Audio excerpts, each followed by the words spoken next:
माझ्यावर त्याने एवढे वार केलेत की डॉक्टरला गोधडी सारखं माझं अंग शिवावं लागतंय। एकही अवयव असा नाहीये की जिथे फाडलेलं नाहीये।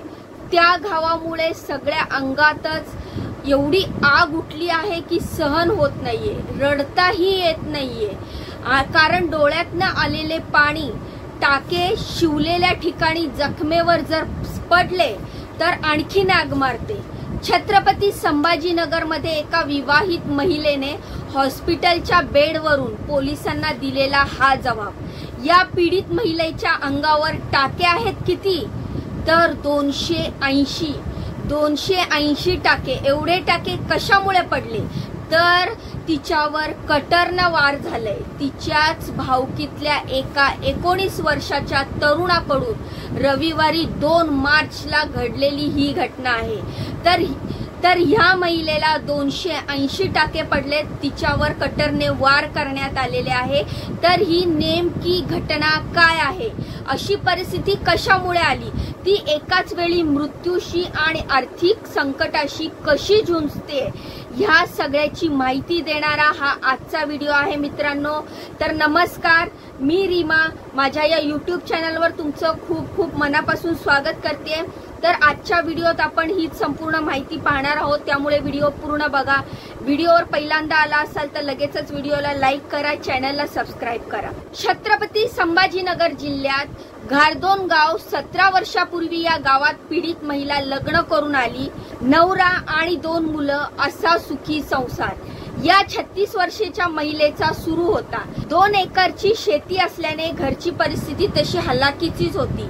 तर पीडित महिला आपल्या शेतातलं काम बघते, तर पैसे कमवण्यासाठी तिचा पती दुसऱ्या शेतात कामाला जातो। तर पीडिता आणि या प्रकरणातला आरोपी 19 वर्षाचा अभिषेक तात्याराव नवपुते हे दोघं एकाच भावकीतले। आरोपी अभिषेक या महिलेसमोरच लहानाचा मोठा झाला, पण अभिषेक तिला तिच्या मुलांना मागच्या काही दिवसापासून त्रास देत होता। त्यामुळे पीडित महिलेची आणि त्या अभिषेकची भांडणं सुद्धा झाली होती। पीडित महिलेने FIR मध्ये दिलेल्या जबाबानुसार साधारणतः 1 महिन्यापूर्वी अभिषेक तिच्या घरी आला आणि तिच्या एका मुलाला त्याने त्रास दिला, त्याचे कपडे सुद्धा उतरवले। मुलानं पीडित महिलेला हा प्रकार सांगितला आणि साहजिकच ती चिडली। तिने या सगळ्या प्रकरणाचा अभिषेकला जाब विचारला। मुलाला त्रास दिल्याने रागाच्या भरात तिने अभिषेकला शिवीगाळी केली, त्यांच्यात भांडणं झाली। त्यानंतर अभिषेक या महिलेला वारंवार फोन करून त्रास द्यायचा। महिला या सततच्या त्रासाला कंटाळली होती। तिने अभिषेकचे फोन घेणे बंद केले, तरीही अभिषेक तिला सारखा कॉल करायचा। महिलेने हा प्रकार तिच्या नवऱ्याला सांगितला नव्हता, कारण तिचा नवरा अभिषेकला मारेल, त्यामध्ये दोघांमध्ये वाद वाढेल, म्हणून अभिषेक तिच्यापेक्षा वयानं लहान आहे, तो सुधारेल असं तिला वाटत होतं। पण हा आपला गैरसमज आहे हे तिला रविवारी 2 मार्चला समजलं। सकाळी 10 वाजता पीडित महिला एकटीच शेतात काम करायला गेली होती। आज शेजारच्या शेतामध्ये तिचा दीर आणि पुतण्या काम करत होते। तिने दुपारपर्यंत शेतातल्या कांद्यातलं तण काढलं, मग दुपारी 2 वाजता एकटीच जेवायला बसली। ही महिला जेवत असताना अभिषेकचा कॉल आलाय, त्यावेळी तिने अभिषेकचा कॉल उचलला। फोनवर अभिषेकनी आपल्याच नात्यातल्या या महिलेकडे अस्वच्छ भाषेत शरीर सुखाची मागणी केली। अभिषेक तिला म्हणाला, एक तर तू माझ्यासोबत शारीरिक संबंध ठेव, नाहीतर तुझ्या जावेशी माझं जुळवून दे। त्याच्या या विचित्र मागणीने पीडित महिलेला राग आला। तिने त्याला फोनवरच सुनावलं आणि फोन कट केला। अभिषेकचं बोलणं ऐकून महिला संतापली, पण भावकीत वाद व्हायला नको म्हणून तिने ही गोष्ट आपल्या नवऱ्याला आणि कुटुंबातील इतर कोणालाच सांगितली नाही। शेतातलं काम संपवून ही महिला संध्याकाळी 6 वाजता घरी निघाली। शेतातल्या रस्त्याने ती एकटीच जात होती। जाता जाता तिला अभिषेकची गाडी दिसली। तिला वाटलं हा गाडीवर घरी जाणार असेल, पण अचानक अभिषेक नवपुते हा पाठीमागून आला आणि त्याने त्या महिलेच्या गळ्याला धरून तिचं डोकं दगडावर आपटलं।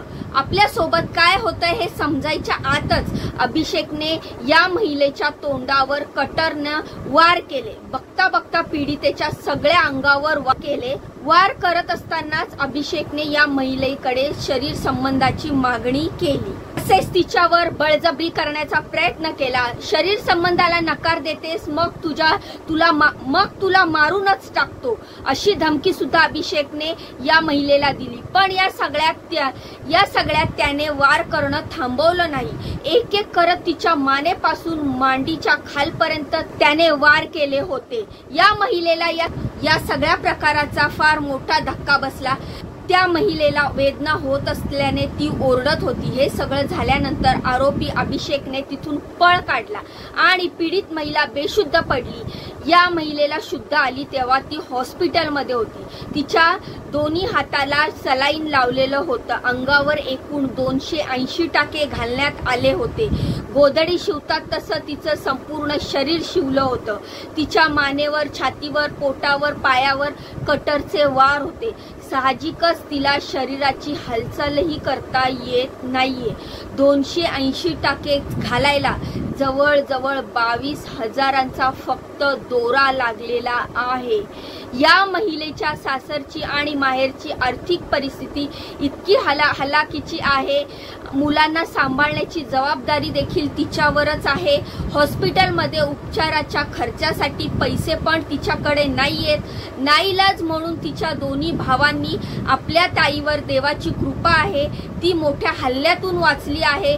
तिचा जीव म्हणजे आमचा जीव असं म्हणत बँकेकडे आपलं राहतं घर गहाण ठेवून कर्ज घेण्याची प्रक्रिया सुरू केलेली आहे। या सगळ्यात पीडित महिलेच्या शरीरातून 400 मिलीलीटर रक्त वाया गेले आहे। तिला 5 बाटल्या रक्त चढवावं लागलं। या महिलेची प्रकृती आता स्थिर जरी असली तरी तिची प्रत्येक जखमेशी झुंज सुरूच आहे। आरोपी अभिषेक नवपुते उजळ माथ्याने गावात फिरत होता।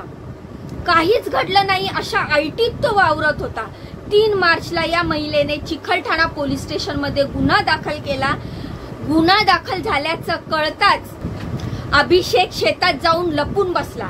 4 मार्चला अभिषेकला अटक करण्यात आली, पण पोलिसांनी अभिषेकला ताब्यात घेतल्यानंतर पण अभिषेकला कुठल्याच गोष्टीचा पश्चाताप नव्हता। व्यवस्थित प्लॅन करून त्याने हा गुन्हा केला असल्याचा पोलिसांचा संशय आहे। सध्या अभिषेकला न्यायालयीन कोठडी मिळालेली आहे, पण तपासात त्याने आणखीन कुठल्या महिलेला अशा प्रकारचा त्रास दिला होता का याची माहिती पोलीस घेत आहेत। तर या प्रकरणाला सुद्धा न्याय कधी मिळणार हा एक प्रश्नच आहे। पण तोवर महिलेच्या शरीरावरची प्रत्येक जखम, प्रत्येक टाका आठवण करून देतोय की तिच्या सोबत घडलेल्या या क्रूर प्रकाराची आणि तिच्या समोरच लहानाचा मोठा झालेल्या अभिषेकच्या विकृतीची। तर मित्रांनो, त्या महिलेच्या समोरच तिच्याच भावकीतला हा अभिषेक नावाचा मुलगा 19 वर्षाचा, वय जास्त नाही, तर हा मुलगा तिच्या समोर लहानाचा मोठा झालाय आणि तोच तिला एवढा प्रचंड त्रास देतो, तिच्या शरीरावर एवढे वार करतो, तर त्यावर तिला 280 टाके पडलेले आहेत। गोधडी शिवतात तसं तिचं शरीर शिवलं आहे। तिला रडताही येत नाहीये आणि तिला एवढा आपल्याला मित्रांनो, शरीरावर 2 टाके जरी बसले तरी आपल्याला किती वेदना होतात। त्या महिलेच्या शरीराच्या प्रत्येक भागावर टाके पडलेले आहेत। तिला इतक्या वेदना होत आहेत, तिला हलता सुद्धा येत नाहीये। डोळ्यातनं पाणी सुद्धा ती बाहेर काढू शकत नाही, कारण जखमेवर पाणी गेल्यावर किती झोंबतं, किती आग होते हे सर्वांनाच माहीत आहे। तर तिची अशी ही जी कहाणी आहे, तिच्या समोर लहानाचा मोठा झालेला मुलाने हे केलेलं आहे, भावकीतल्या मुलानेच केलेलं आहे। तर या व्हिडिओबाबत, ह्या माहितीबाबत तुमच्या काय प्रतिक्रिया आहेत मला कमेंटच्या माध्यमातून नक्की सांगा। व्हिडिओबद्दल तुमचे काय म्हणणे आहे हे देखील सांगा। स्वतःची काळजी घ्या। जाण्याआधी व्हिडिओला लाईक करा, चॅनलला सबस्क्राईब करा। भेटूया पुढच्या व्हिडिओमध्ये, तोपर्यंत स्वतःची काळजी घ्या। बाय बाय आणि नमस्कार।